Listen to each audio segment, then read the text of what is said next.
Bom dia, alunos! Vamos falar hoje sobre os hormônios vegetais, conteúdo que vocês encontrarão nas páginas 526 a 531 do livro-texto. Parece brincadeira, né? Mas as plantas, assim como os animais, apresentam substâncias responsáveis por seu desenvolvimento e crescimento. Essas substâncias, os hormônios vegetais, atuam em pequenas quantidades, modificando o funcionamento de células específicas.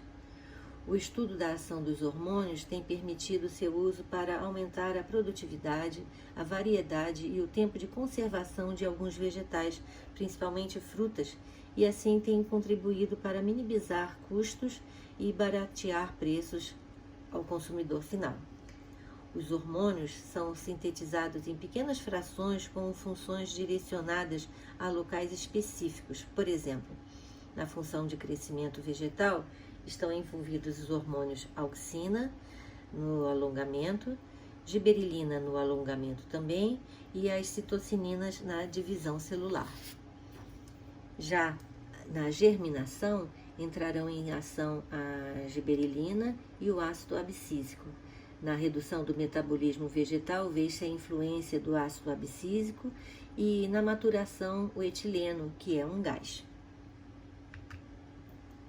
Os fitocromos, como também são chamados os hormônios vegetais, são substâncias orgânicas atuantes em diversos órgãos das plantas: raiz, caule, folha, flor, fruto, e responsáveis pelo crescimento e desenvolvimento do vegetal. A produção hormonal pode, conforme a espécie vegetal, obedecer imediatamente a fatores climáticos, sendo observado à medida que se sucedem as estações do ano: primavera, verão, outono e inverno. Fatores externos como intensidade luminosa, temperatura, umidade e concentração de gases influenciam na formação e amadurecimento dos frutos, abscisão foliar, que é a queda das folhas, floração e crescimento do caule e da raiz por alongamento celular. Os fatores internos são basicamente químicos e são os chamados hormônios, substâncias orgânicas que desempenham uma importante função na regulação do crescimento. No geral, são substâncias que atuam ou não diretamente sobre os tecidos e órgãos que os produzem. Sim, existem hormônios que são transportados para outros locais, não atuando em seus locais de síntese. São substâncias, como eu falei, ativas em quantidades pequenas, produzindo respostas fisiológicas específicas. Por exemplo, a floração, crescimento e amadurecimento de frutos. A palavra hormônio vem do termo grego hormon, que significa excitar. Porém, existem hormônios inibidores, sendo assim, é mais conveniente considerá-los sendo reguladores químicos. A atuação dos reguladores químicos depende não apenas de suas composições químicas, mas também de como elas são percebidas pelos respectivos tecidos-alvos, de forma que um mesmo hormônio vegetal pode causar diferentes efeitos dependendo do local no qual estiver atuando, na concentração desse hormônio e da época de desenvolvimento de um mesmo tecido. O crescimento vegetal ocorre de forma orquestrada pelo desenvolvimento celular programado e pela sua modulação por sinais ambientais como temperatura, disponibilidade de água, fotoperíodo, que veremos depois, e intensidade luminosa. Esses sinais ambientais são, assim, lidos por estruturas especializadas na planta e convertidos em sinais químicos, como os hormônios no interior das células. Esses hormônios, por sua vez, disparam mensageiros secundários que induzirão respostas fisiológicas no núcleo da célula. De forma geral, essas respostas dependem de um estímulo mínimo para que ocorram. Por isso, a concentração e o balanço entre os hormônios, bem como a presença e o número de receptores para aqueles hormônios nas células-alvo, são elementos muito importantes para que uma resposta fisiológica seja desencadeada. Atualmente, são identificados 5 grupos de hormônios vegetais: as auxinas, as berilinas, as citocininas, o ácido abscísico e o etileno. Uma das primeiras evidências da existência de substâncias reguladoras do crescimento em plantas foi obtida por Charles Darwin e por seu filho Francis Darwin. Esse experimento foi feito em 1881. Eles estudaram o fototropismo de plantas jovens de aveia, isto é, a tendência que as plantas têm de curvar-se em direção à luz. Em suas experiências, os cientistas cobriram a ponta de coleóptilos de aveia com papel à prova de luz, verificando que, neste caso, elas deixavam de curvar-se quando iluminadas lateralmente, passando a crescer eretas. Os coleóptilos consistem em células muito semelhantes que são especializadas para desenvolverem um crescimento por esticamento. Quando se remove o ápice do coleóptilo, a planta deixa de crescer e também não se curva em direção a uma fonte de luz unilateral.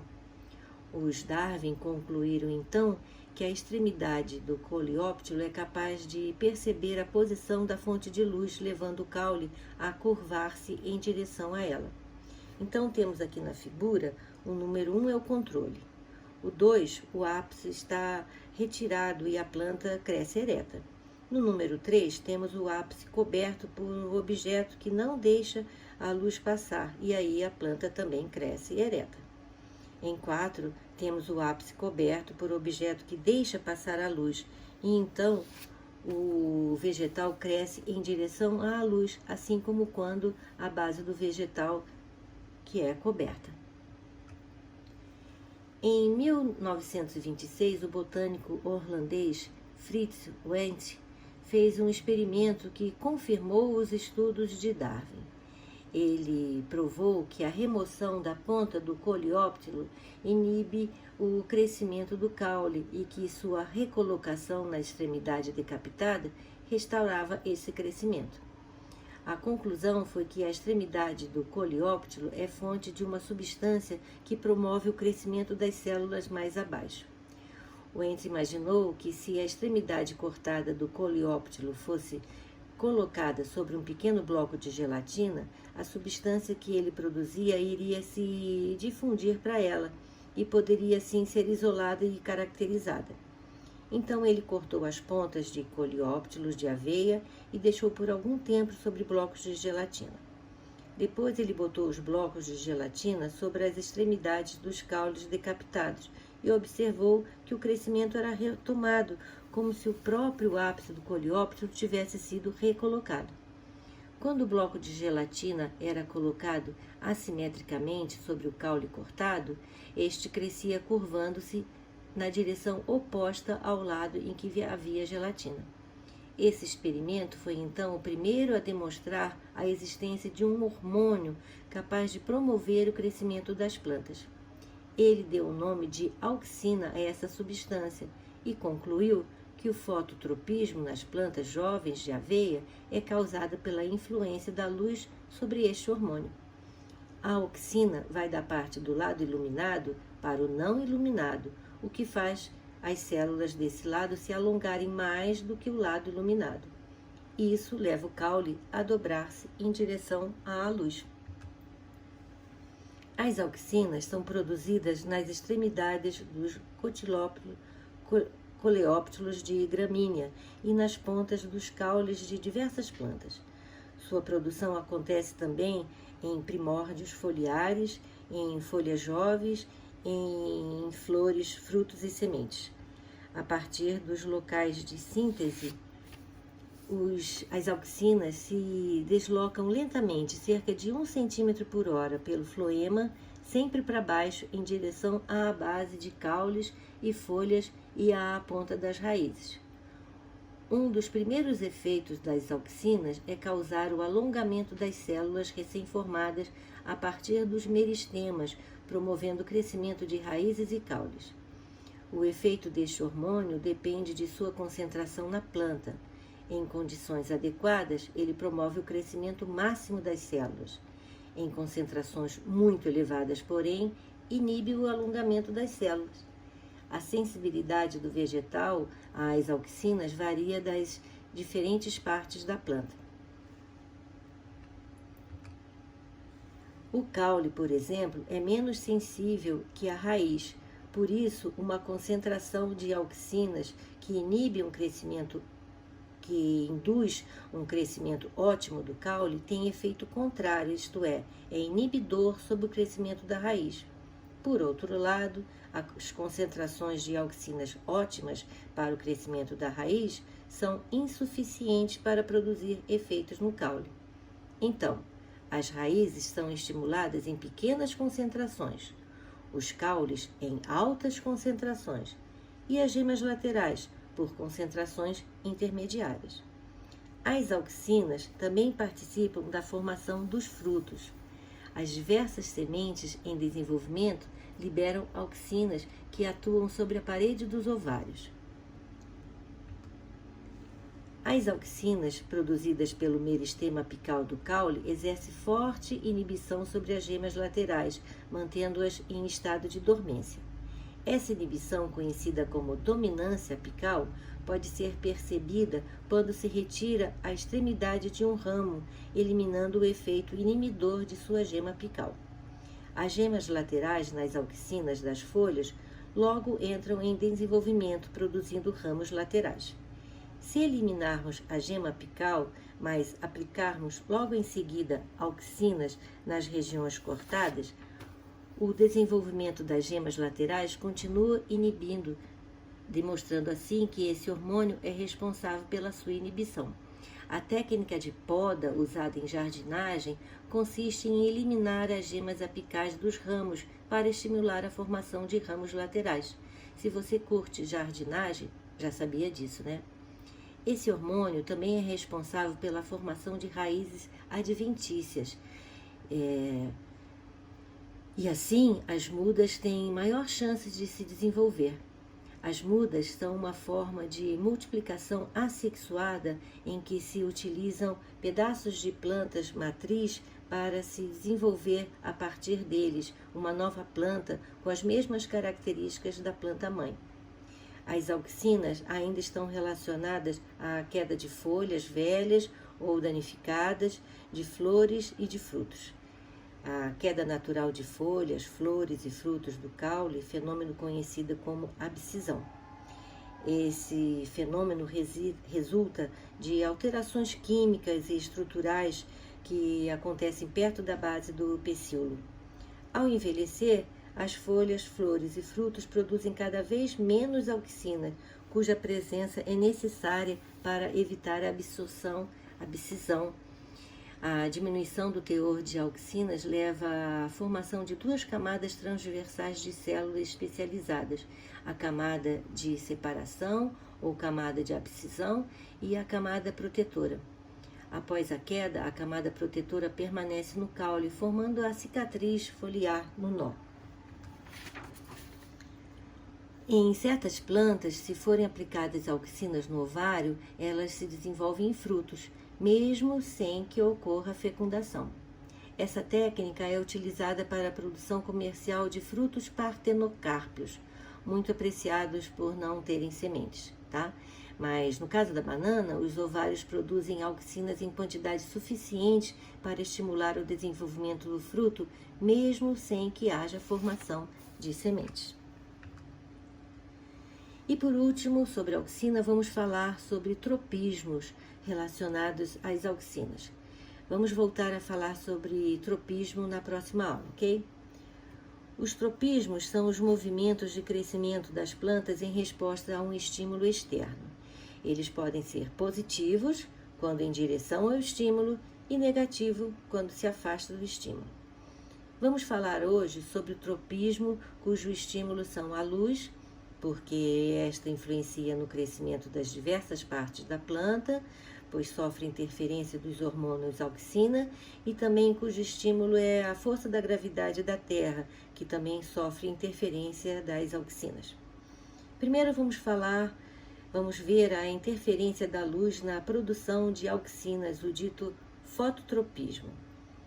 A luz, de diferentes modos, nas diferentes partes do vegetal, sofre interferência, interfere no crescimento do vegetal. Por exemplo, quando iluminamos o caule somente de um lado, verifica-se que as auxinas tendem a migrar e se concentrar no lado menos iluminado. Este acúmulo do hormônio estimula o crescimento, o alongamento das células desse lado, fazendo com que o caule se volte para a fonte luminosa. Aí, neste caso, dizemos que o caule tem fototropismo positivo, isto é, em direção à luz, em direção ao estímulo. Já as raízes, o aumento da concentração de auxina provoca inibição do alongamento das células desse lado, fazendo com que a raiz se volte para o lado oposto à fonte de luz. E nesse caso, então, dizemos que a raiz tem fototropismo negativo, contrário ao estímulo. Quando o estímulo é a força da gravidade, podemos observar que a força da que quando colocamos uma planta em posição horizontal, verificamos após algum tempo uma maior concentração de auxina do lado de baixo da planta. Aí, quando colocamos a planta assim deitada, isto é, na posição horizontal, as auxinas produzidas pela gema apical do caule migram para as regiões voltadas para o solo, o que faz com que as células desse lado se alonguem mais do que as células do lado oposto. Com isso, o caule se curva para cima. Na raiz, o aumento de auxinas do lado voltado para baixo inibe o crescimento celular. Aí são as células do lado oposto que se alongam mais, e isso faz com que a raiz se curve para baixo. Então, se diz que o caule tem geotropismo negativo, isto é, contra o estímulo, e a raiz tem geotropismo positivo, isto é, em direção ao estímulo. E por que geralmente as plantas crescem eretas em posição vertical? Porque elas geralmente sofrem ação da luz num período igual, isto é, pela manhã de um lado, ao meio-dia bem no ápice e de tarde do outro lado, fazendo com que geralmente o vegetal cresça em linha reta. Fenômeno que acontecerá também caso o vegetal fique no escuro. E para terminarmos esse assunto, vamos ressaltar que a curvatura do coleóptilo será tanto maior quanto maior for o tempo de iluminação, já que mais auxina acaba atingindo o lado oposto também. O segundo hormônio que vamos ver é a giberilina. Atualmente já foram identificados mais de 80 giberilinas, sendo a mais estudada o ácido giberélico, conhecido como GA3. As giberilinas foram descobertas por um cientista japonês em 1926 que estudava uma doença do arroz. Elas são produzidas nos meristemas, nas sementes e nos frutos, sendo provavelmente transportadas pelo xilema. Um dos seus principais efeitos é promover o crescimento do caule e de folhas, estimulando tanto as divisões celulares quanto o alongamento das células. Então, teremos mais células e células maiores.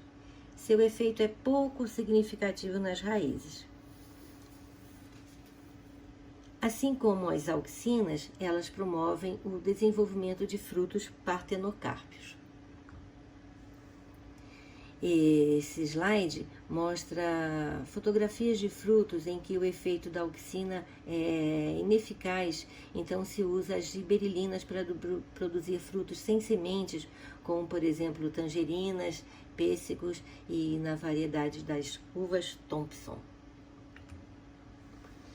Algumas variedades de plantas são anãs por não produzirem uma giberilina responsável pelo crescimento do caule. Por exemplo, uma linhagem de ervilha anã, que foi usado pelo geneticista Mendel, não possui giberilina GA1. Porém, estas plantas crescem até o tamanho normal se durante seu desenvolvimento for aplicada sobre elas a quantidade adequada desse hormônio.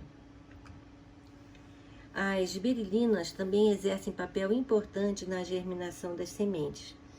Quando as sementes absorvem água e a germinação começa, o embrião libera este hormônio que se difunde para os tecidos da semente e estimulam a síntese de enzimas hidrolíticas, as quais degradam moléculas orgânicas armazenadas no endosperma e nos cotilédones.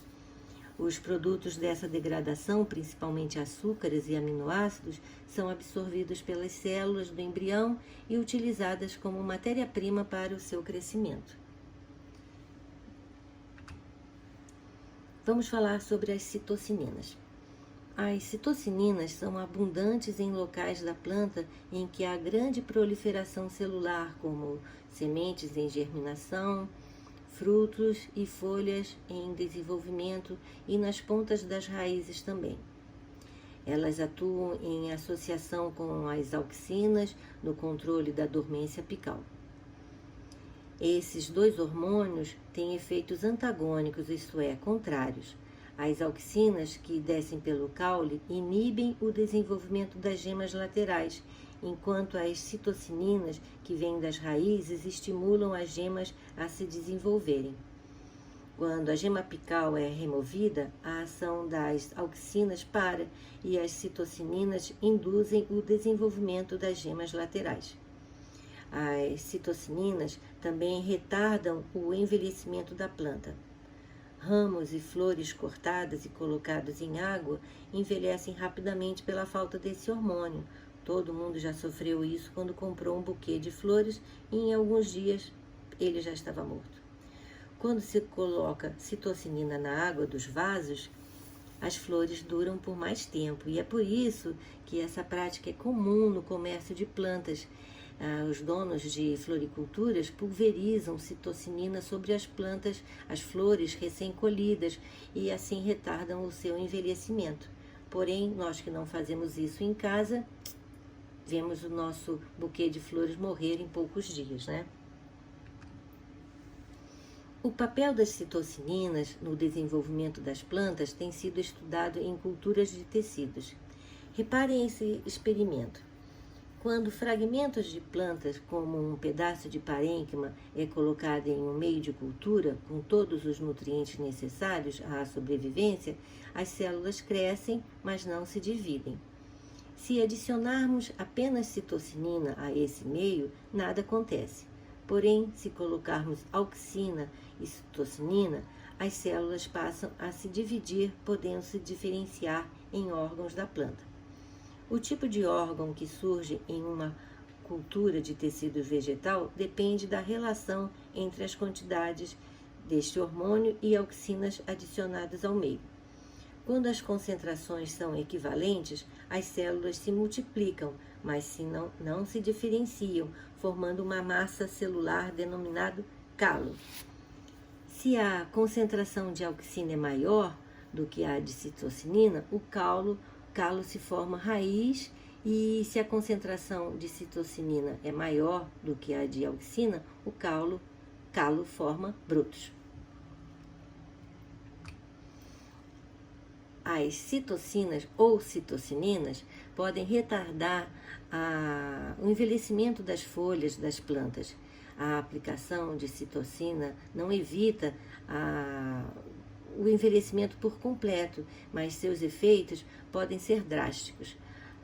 Se uma planta intacta, apenas uma folha for tratada com esse hormônio, essa folha vai permanecer verde, mesmo depois que as outras folhas da mesma idade e desenvolvimento tenham amarelado e caído. Em resumo, as citocininas são produzidas em qualquer tecido vegetal, caule, raiz, folhas, frutos e sementes, sendo nas raízes onde se produzem maiores quantidades desse hormônio. Assim, qualquer tecido ou parte da planta que não esteja em ativo processo de crescimento estará produzindo pouca citocinina em suas partes terminais. Vamos ver agora a ação do ácido abscísico. O ácido abscísico, ao contrário dos outros hormônios que já vimos, é um inibidor do crescimento das plantas. Tudo indica que seja produzido nas folhas, na coifa e no caule. A concentração desse hormônio nas sementes e nos frutos é alta, mas não está claro se ele é produzido ou apenas transportado para estas partes do vegetal. Esse hormônio é o principal responsável pelo bloqueio do crescimento das plantas no inverno e também é responsável pelas alterações que a planta sofre quando submetida a condições adversas. Por exemplo, quando o suprimento hídrico diminui, a concentração de ácido abscísico aumenta nas folhas. Isto faz com que com que as células guarda dos estômatos eliminem potássio e assim percam água e fechem os ostíolos. Outro efeito desse hormônio é causar a dormência da semente, o que dá ao embrião um tempo de espera para esperar as condições ambientais ideais para aquele brote. Uma técnica para se ter uvas maiores é tratá-las com este hormônio, pois o fechamento dos estômatos há uma retenção de líquidos e, consequentemente, aumento dos frutos. Vamos falar agora sobre o etileno. O etileno é um gás e é produzido por diversas partes da planta. Seu principal efeito é induzir o amadurecimento dos frutos. Certamente vocês já embrulharam o abacate no jornal para acelerar seu amadurecimento, não é? O jornal ajuda à retenção do gás que esta fruta está eliminando e assim ela vai amadurecer mais rápido. Mas também o etileno é o responsável pelaquela história de que uma maçã podre faz apodrecer o caixote todo. É verdade, uma fruta muito madura exala muito etileno e causa o rápido amadurecimento das outras que estão ali perto. Da mesma forma, bananas podem ser colhidas ainda verdes e aguardar seu amadurecimento fora do pé. Porém, os transportadores de frutas sabem bem que se essas ficarem muito tempo presas dentro da caçamba do caminhão, vão chegar ao destino já muito maduras e de pouco valor comercial. Um outro efeito do etileno é participar da abscisão das folhas, juntamente com a auxina. Nas regiões de clima temperado, a concentração de auxina nas folhas de certas plantas diminui no outono, o que causa a produção de etileno responsável direto pela queda das folhas. Esse processo faz parte da estratégia de reduzir a atividade durante o inverno, retornando-a na primavera.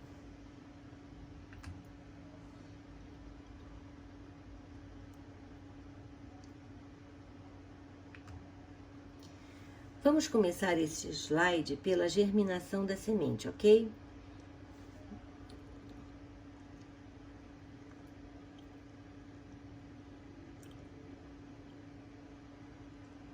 Vamos começar por aqui. Aí entram em ação as gibberelinas para o crescimento das partes do vegetal.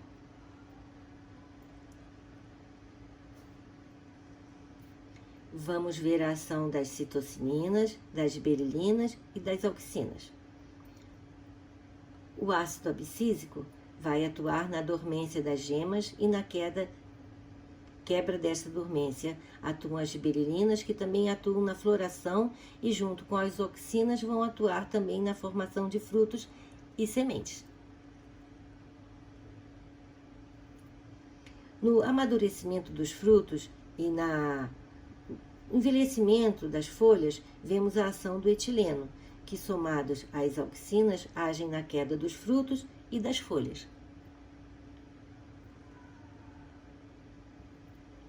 Já na dormência das sementes, vemos a ação do ácido abscísico, que possibilita aguardar a época certa para germinar, e assim se fecha o ciclo.